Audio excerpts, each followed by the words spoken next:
Depuis qu'Effusion Divine a commencé, je tiens réellement à remercier Dieu parce que je ne fais qu'expérimenter des choses extraordinaires dans ma vie. Et aujourd'hui, je viens témoigner sur la peur. Donc depuis que je suis petite, j'ai toujours été le genre de personne qui avait peur de tout. J'étais apeurée pour un tout, pour un rien. J'avais peur de rester seule, peur de dormir seule, peur du noir. J'avais peur de tellement de choses.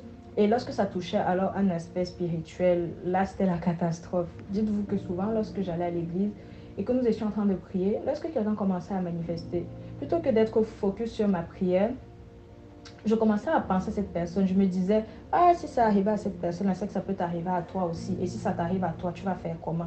Donc mes pensées partaient tellement loin que je perdais de vue l'objectif.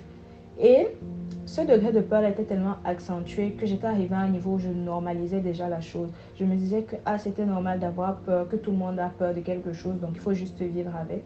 Et ce n'est que dernièrement que je me suis rendu compte que non, en fait, c'est pas un truc à banaliser. C'est un système de pensée que le diable met dans la tête justement pour que on commence à banaliser ça et à se dire que ah, c'est pas quelque chose qui nous retient. Pourtant, c'est vraiment quelque chose qui nous retient.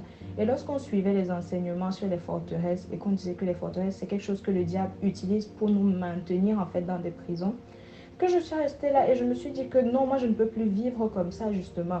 J'ai commencé à changer ma manière de prier parce qu'avant, lorsque j'avais des cauchemars et tout, je disais juste, Seigneur, je chasse ces cauchemars et je me rendormais. Souvent, j'arrivais même plus à dormir lorsque le niveau du cauchemar était trop compliqué.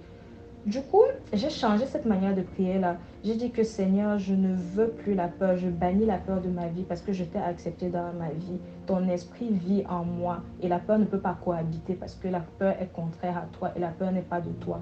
Donc petit à petit, chaque fois que je faisais ces prières là, sans même remarquer, il y avait des changements qui s'opéraient parce que ce dont j'avais peur avant ne me faisait vraiment plus peur à l'heure actuelle, justement, ne me font plus peur à l'heure actuelle. Parce qu'il y avait certains sujets de conversation, même lorsque on prêchait par exemple et qu'on parlait de démons, on parlait de batailles spirituelles, on parlait de tout ci et de tout ça.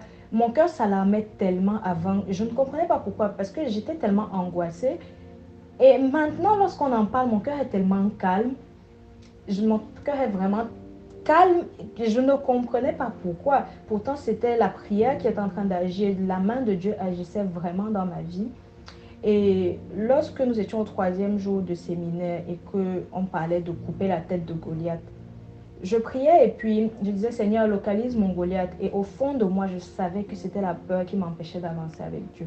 Donc j'ai commencé à prier, à soupirer après Dieu et dire qu'aujourd'hui, là, c'est mon Goliath et moi, là.